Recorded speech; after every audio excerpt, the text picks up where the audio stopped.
Hey friends, welcome back to the channel. This video is about how to read guitar chord boxes. Learning how to read chord boxes is important for learning songs and for learning chords. When you learn how to read chord boxes, you open up the ability to be able to learn the chords to any song that you want. Chord boxes represent the fretboard. The boxes are drawn as if the guitar is held up like this.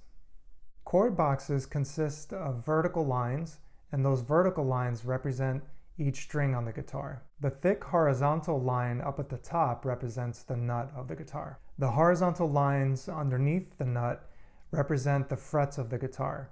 So this is fret 1, fret 2, fret 3, fret 4, fret 5, and so on. Notes that are fretted are represented by circles with numbers in them. Those circles are placed on specific strings and on specific frets. The numbers inside of the circles are the suggested fingers to use to fret those notes. The fingers are numbered 1 through 4.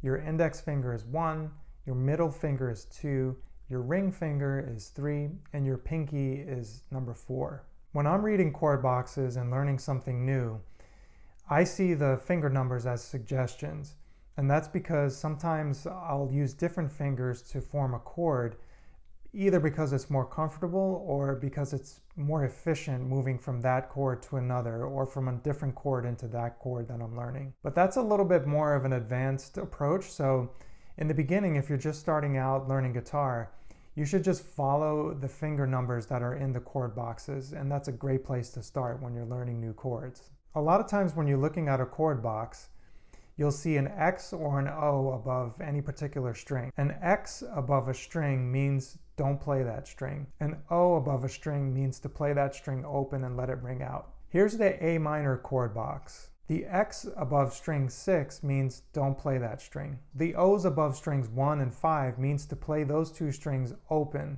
without fretting it. So you play the string open without fretting it and you let it ring out. Here's an example of me reading and playing a chord box. This chord is A minor.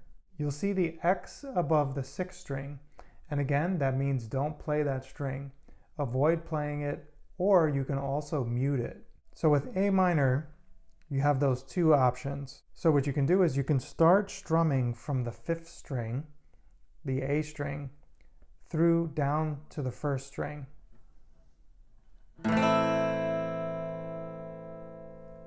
That's one way you could avoid playing the 6th string. Now there's another way that you can do it, and this is how I do it. You can mute the 6th string by wrapping your thumb a little bit around the neck so that it's actually touching the 6th string right here a little bit.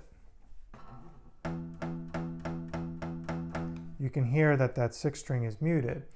And what that does is it actually gives you a lot more freedom in your strumming because you don't have to worry about accidentally hitting that 6th string.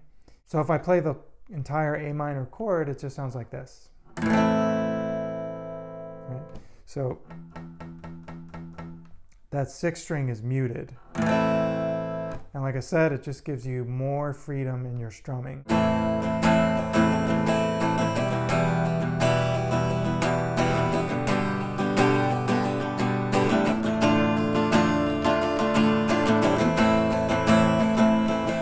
You could just be kind of more loose with your strumming. Also, with the A minor chord, you have O's on top of the 1st string and string 5.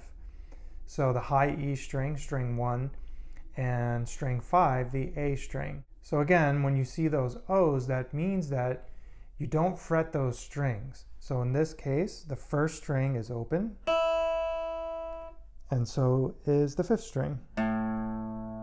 So when you play the A minor chord in this example, you just let those two strings ring out.